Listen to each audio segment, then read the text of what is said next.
Hello বন্ধুরা, welcome back to my YouTube channel. আজকে আবারও আরেকটি নতুন ভিডিও নিয়ে আপনাদের সামনে হাজির হয়েছি। তো ভিডিওতে যেটিকে দেখতে পাচ্ছেন এটি হচ্ছে একটি খেলনা বাইক, আপনারা দেখেই বুঝতে পারছেন। এবং আমি এটিকে বাড়িতে খুবই সহজে তৈরি করেছি এবং কত পরিমাণ স্পিড আছে আপনি দেখেই বুঝতে পারছেন। তো এটিকে আমি বাড়িতে খুবই সহজে এবং আপনারাও তৈরি করতে পারেন। তো ভিডিওটি শুরু করেন। এটি তৈরি করার জন্য প্রথমত আমরা কি করছি, দুটি বোতলের যে ঢাকনা আছে সেটিকে আমরা ফেভিকুইকের সাথে যুক্ত করে এই চাকাগুলি তৈরি করেছি এবং চাকাগুলির উপরে টায়ার ব্যবহার করার জন্য টায়ারের মতো ব্যবহার করে সাইকেলের যে টিউব আছে সেই টিউবকে আমরা এর মাপের মতো কেটে নিয়েছি এবং ব্লেডের সাহায্যে এর মতো আকারে আমরা তৈরি করে ফেভিকুইকের সাহায্যে দুটি যে চাকা আছে অর্থাৎ প্রথম এবং সেকেন্ড যে দুটি চাকা আছে দুটি চাকার উপরে আমরা ফেভিকুইকের সাহায্যে জুড়ে দিচ্ছি অর্থাৎ লাগিয়ে দিচ্ছি। প্রথম এবং সেকেন্ড দুটি চাকা লাগিয়ে নেওয়ার পর পরবর্তীতে একটি আইসক্রিম কাঠি মাপ মতো আমরা কেটে নিলাম এবং দুটি কাঠি লাগবে অর্থাৎ দুটি আইসক্রিম কাঠি লাগবে। ঠিক সেই মতো কি করছি যে দুটি কাঠিকে মাপ আকারে অর্থাৎ একই মাপে কেটে নিয়ে পরবর্তীতে একটি ছিদ্র করা আছে অর্থাৎ চাকা ব্যবহার করার জন্য আমরা অর্থাৎ বাইকটির চাকা ব্যবহার করার জন্য এবং পরবর্তীতে দেখি আরেকটি যে কাঠি নিয়েছে সেই কাঠির এখানে ছিদ্র করা নেই, সেই মধ্যে কি আমরা এখান থেকে ড্রিলের সাহায্যে এখানে ছিদ্রটি করে নেব এবং ছিদ্রটি হয়ে গেলে পরবর্তীতে আমরা কি করছি একটি এখানেতে আমরা কাঠি ব্যবহার করছি শুরু মতো, সেই কাঠিতে এই প্রথম যে সামনের চাকাটি ঢুকিয়ে নিলাম। ঢুকিয়ে নেওয়ার পর পরবর্তী যে আইসক্রিম কাঠিটি ছিল সেটিকে আমরা ফেভিকুইকের সাহায্যে ভালোভাবে যুক্ত করে দিলাম যেন কোনোভাবে নড়াচড়া না যেন করে। পরবর্তীতে নিয়েছি আরেকটি আইসক্রিম কাঠি, সেটিকে একটি ছিদ্র করে দিলাম এটি পেছনে ব্যবহার করার জন্য এবং প্রথম কাঠির উপরে ফেভিকুইকের সাহায্যে লাগিয়ে নিয়ে পরবর্তী আরেকটি আইসক্রিম কাঠি সেটিকে আগে থেকে ছিদ্র করে নিয়েছি এবং সেটিকেও লাগিয়ে নিলাম এবং পেছনের চাকা যেটি আছে সেটি আপনারা দেখেই বুঝতে পারছেন এবং সেটিকে আমরা এখানে ব্যবহার করব। এটাও ঠিক সেই মতো দেখুন আমি কি করছি, একবার চালিয়ে দেখছি এটি ভালোভাবে চলছে কিনা এবং এই যে পিভিসি পাইপের সিটটি এটিকে আমরা এর সিট হিসাবে অর্থাৎ বাইকের সিট হিসাবে ব্যবহার করব। তো ঠিক সেই মতো দেখুন দুদিকে যে আইসক্রিমের দুটি কাঠি ছিল তার মাঝখানে বসি ফেভিকুইকের সাহায্যে আমরা কি এখানে যুক্ত করে নিচ্ছি এবং যেন এটি কোনোভাবে নড়াচড়া না যেন করে। তো ঠিক সেই মতো করে নিলাম এবং সামনে বাইকের অর্থাৎ হ্যান্ডেল হিসাবে ব্যবহার করার জন্য একটি কাঠিকে আইসক্রিমের কাঠিকে টুকরো করে নিলাম এবং সেটিকে আমরা এই যে দুটি অংশ আছে এই দুটির উপরে ফেভিকুইকের সাহায্যে আমরা কি কাঠের টুকরোটিকে লাগিয়ে নিচ্ছি যেন কোনোভাবে সামনের চাকাটি নড়বড় না যেন করে অর্থাৎ না নড়াচড়া করে। তো দুটিকে দেখুন লাগিয়ে নেওয়ার পর পরবর্তীতে আমরা এখানেতে এটি ব্যবহার করবো একটা ডিসি 4 ভোল্টের মোটরটিকে আমরা ভালোভাবে এখানেতে এই পেছনের চাকার সাহায্যে পেনের একটি টুকরোর সাহায্যে যুক্ত করে নিয়েছি এবং পেছনের যে অংশটা ছিল সেখানেতে কি করছি এখানেতে আমরা এই মোটরটিকে ইনস্টল করবো বলে ছিদ্রটি করে নিচ্ছি। তো ঠিক সেই মতো দেখুন আমি এখানেতে ছিদ্রটি বড় করে নিচ্ছি এবং দেখুন ছিদ্রটি এখানেতে ভালোভাবে লাগিয়ে নেওয়ার পর এবং পিছনের চাকাটি লাগিয়ে নিয়ে এবার একটি হ্যান্ডেল তৈরি করব বাইকটির সামনের জন্য। তো ঠিক সেই মতো আপনারা দেখেই বুঝতে পারবেন যে হ্যান্ডেলটি আমি তৈরি করার চেষ্টা করছি একটি কপার ওয়্যারের সাহায্যে অর্থাৎ সরু তারের সাহায্যে এবং প্লাসের সাহায্যে খুবই ভালোভাবে আমরা কি সামনের হ্যান্ডেলটি যুক্ত করে নিলাম। হ্যান্ডেলটি কেমন হয়েছে তো আপনারা দেখে বুঝতে পারছেন। হ্যান্ডেলটি লাগিয়ে নেওয়ার পর এবারে সামনে হেডলাইট হিসেবে ব্যবহার করার জন্য আমরা কি করছি একটি বোতলের কাঁপাকে অর্থাৎ ঢাকনাকে ব্যবহার করছি এবং ফেভিকুইকের সাহায্যে হেডলাইটটা অর্থাৎ বাইকের হেডলাইট যেটি হয় সেটিকে আমরা তৈরি করে নিলাম। তো হেডলাইটটি দেখুন করে নেওয়ার পর এর যে সামনে মডগার্ডটি ব্যবহার করব সেই জন্য আমরা কি একটি বড় কাঠিকে মাঝখানে টুকরো করে নিয়েছি অর্থাৎ এই যে দুটি চাকার মাঝখানেতে এখানেতে আমরা যুক্ত করে নিলাম এবং ফেভিকুইকের সাহায্যে এখানেতে পিভিসি পাইপের যে মডগার্ডটি আছে সেটিকে আমরা লাগিয়ে নেব। তো ঠিক সেই মতো দেখুন আমি কি করছি এখানেতে মডগার্ডটিকে আমি এখানেতে লাগিয়ে নেওয়ার জন্য ফেভিকুইক লাগিয়ে দিলাম দুদিকে এবং তার মাঝখানেতে আমরা ফেভিকুইকের সাহায্যে মডগার্ডটিকে খুবই যত্ন সহকারে এখানেতে লাগিয়ে নিচ্ছি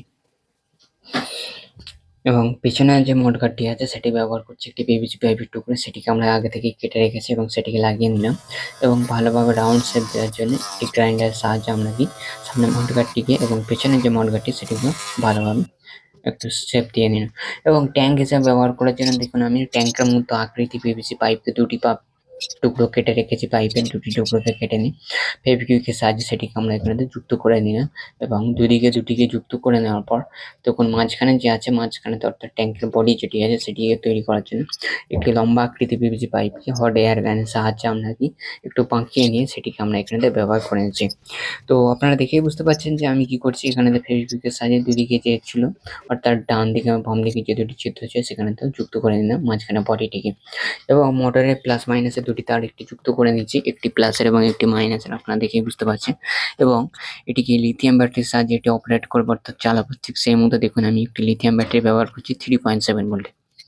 তো 3.7 লিথিয়াম ব্যাটারিতে এই মোটরটি কানেকশনটি করে নেওয়ার জন্য তো প্রথমত আমরা লিথিয়াম ব্যাটারিটিকে এর বাইকটির নিচে ব্যবহার করছি যেন কোনোভাবে এটি নড়াচড়া না যেন করে এবং বারবার না যেন এটি ব্যাটারি চেঞ্জ করতে হয় এবং এটি অপারেট করার জন্য একটা সুইচ ব্যবহার করছি।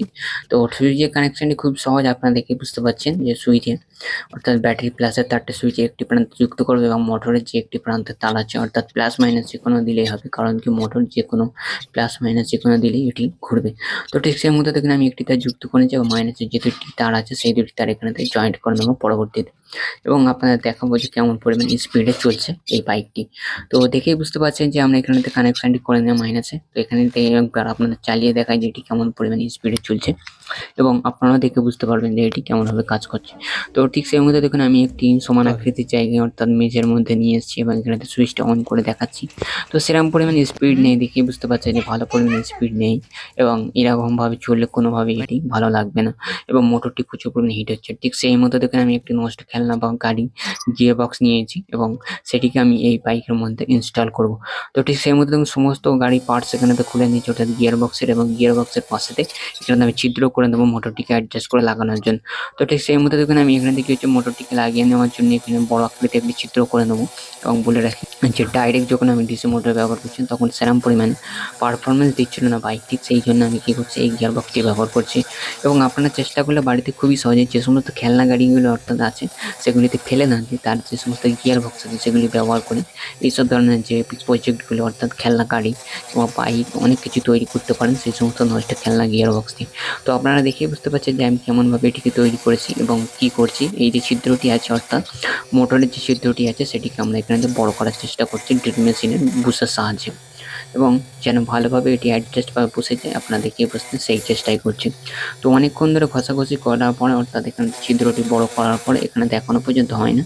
তো পরবর্তীতে আপনারা দেখে বুঝতে পারছেন যে এখানেতে ছিদ্রটি হয়ে গেছে এবং মোটরটি ঢুকে গেছে এবং সমস্ত যে গিয়ারগুলি আছে সেগুলি আমরা গিয়ার বক্সে ভালোভাবে এখানেতে বসিয়ে দেবো এবং সমস্ত গিয়ার বক্সেতে এখানেতে বসিয়ে নেওয়ার পর মোটরের সামনেতে আমরা এখানে দেখি বুশ ব্যবহার অর্থাৎ গিয়ার ব্যবহার করব। সমস্ত গিয়ারগুলিকে আমি এখানেতে ভালোভাবে লাগিয়ে নিই গিয়ার বক্সেতে এবং মোটরের যে সামনের অংশ আছে সেখানেতে আমরা কি এই মোটরের যে সামনের অংশটি এই বুশেতে একটি আমরা গিয়ার ব্যবহার করব, কারণ কি গিয়ার বক্সটি যেন ভালোভাবে কাজ করে। তো ঠিক সেই মতো দেখুন আরেকটি ভুল হয়ে গেছে, কারণ কি মোটরটিকে এখানেতে ফেভিকুইকের সাহায্যে লাগানো হয়নি।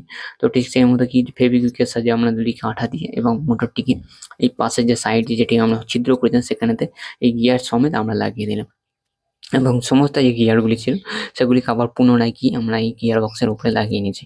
আরেকটি কথা বলে রাখি, ভিডিওটি অনেক ফাস্ট করেছি, কারণ কি যেন ভিডিওটি বোরিং না লাগে সেই জন্য আমরা ভিডিওটি অনেক ফাস্ট করে দিয়েছি আপনাদের জন্য। তো দেখুন আমি চেষ্টা করেছি একটি ডিসি ফোর হুইলার মোটরের ব্যাটারির সাহায্যে আপনাদের প্রথমত চালিয়ে দেখানো যে গিয়ার বক্সটি কেমনভাবে কাজ করছে। তো গিয়ার লাগানোর পর ভালোই পরিমাণে মোটরের স্পিড আছে আপনারা দেখেই বুঝতে পারছেন। পরবর্তীতে দেখুন এই যে এখানেতে মোটরটি ছিল এটিকে আমরা খুলে দেবো, সমস্ত কিছু খুলে দিই পরবর্তীতে এই গিয়ার বক্সটি এখানেতে ইনস্টল করে দেবো। তো ঠিক সেই মতো দেখুন আমি কি করছি মোটরের যে দুটি প্রান্তে দুটি কানেকশন এখানেতে খুলে নেবো পরবর্তীতে কাটারের সাহায্যে আমরা এখানে তো খুলে নিচ্ছি গিয়ার বক্সের যে মোটরটি ছিল অর্থাৎ গিয়ারটি ছিল যে মোটরটি ব্যবহার করছি সেটিকে আমরা ভালোভাবে খুলে নিচ্ছি এবং পরবর্তীতে যেটি আইসক্রিমের কাঠির উপরে যে কাঠিটি ব্যবহার করছি সেটিকে খুলে নিতে হবে। কারণ আরেকটি কথা বলে রাখি যে এখানে তিনটি চাকা ব্যবহার দুটি চাকা ব্যবহার করতে হবে গিয়ার বক্সে, কারণ দুদিকে দুটি প্রান্ত আছে এবং মোটরটি এক সাইডে ভারী হয়ে যাবে, যার কারণে কি আমরা কি করছি দুদিকে দুটি চাকা ব্যবহার করবো এবং সাইড বরাবর ছিদ্র দেখে এখানে আমরা গিয়ার বক্সটিকে ইনস্টল করে নিচ্ছি। তো আপনারা দেখেই বুঝতে পারছেন যে গিয়ার বক্সটিকে সাইড বরাবর লাগিয়ে নিই, এটাতে ফেব্রিকের সাহায্যে আমরা লাগিয়ে নিয়েছি আগে থেকেই এবং আগে থেকে লাগিয়ে নেওয়ার পর আপনারা দেখে বুঝতে পারছেন যে মোটরের দুটি কানেকশন এখানে আমরা করে নিলাম, দুটি তারে কানেকশন করে নেওয়ার পর পরবর্তীতে বলেছিলাম যে আরেকটি চাকা এখানে ব্যবহার করতে হবে এবং মাইনাসের তারটি এখানে খোলা ছিল সেটিকে আমরা ব্যাটারি মাইনাসের তার ব্যবহার করলাম। তো যে চাকাটি প্রথমত ব্যবহার করেছেন সেই চাকাটি আছে এখানে আমরা লাগিয়ে নিয়েছি ফেব্রিকের সাহায্যে। পরবর্তী আরেকটি চাকা এখানেতে ব্যবহার করতে হবে, ঠিক সেই মতো দেখুন আমি আরেকটি চাকা এখানেতে ব্যবহার করছি এবং পরবর্তীতে এই চাকার উপরে আমরা কি এখানে টিউব কাটা ব্যবহার করে অর্থাৎ টিউব ব্যবহার করে এটিকে চাকার মতো প্রথম সামনের চাকার মতো ব্যবহার করে নেব। এবার পেছনে যে চাকাটি ব্যবহার করছি সেই চাকা ফেব্রিকের সাহায্যে যুক্ত করে নিলাম। তো সমস্ত চাকা যুক্ত করানোর পর একবারে চালিয়ে আপনাদের টেস্ট করে দেখা যে মোটরটি সত্যিই চলছে কিনা। হ্যাঁ, মোটরটি সত্যিই ভালো পরিমাণে চলছে, আপনারা দেখেই বুঝতে পারছেন মোটরটি কেমন পরিমাণে চলছে এবং পরবর্তীতে দেখুন এটি হচ্ছে ফাইনাল ভিডিও। তো আপনারা দেখেই বুঝতে পারছেন যে আমি যে সুইচটা অন করে দিয়েছি তারপর থেকে ভালোই পরিমাণে স্পিডে চলছে এবং দৌড়চ্ছে, আপনারা দেখে বুঝতে পারছেন। এবং আপনারা চেষ্টা করলে বাড়িতে খুবই সহজে এই ধরনের খেলনা গাড়িগুলি তৈরি করতে পারেন অতি কম খরচে বাড়িতে এই সমস্ত ছোটোখাটো জিনিসের সাহায্যে। এবং আরেকটি কথা বলে রাখি যে আমি এই চ্যানেলে টেক এবং রিপেয়ারিং জাতীয় রিলেটেড ভিডিও আপলোড করে থাকি। এবং ভিডিওটি যদি আপনার ভালো লেগে থাকে তো প্লিজ চ্যানেলটি সাবস্ক্রাইব করে পাশে থাকবেন পরবর্তী নেক্সট ভিডিওর জন্য। তো আজকের মতো এতটুকুই, দেখা হবে পরবর্তী কোনো নেক্সট ভিডিওতে।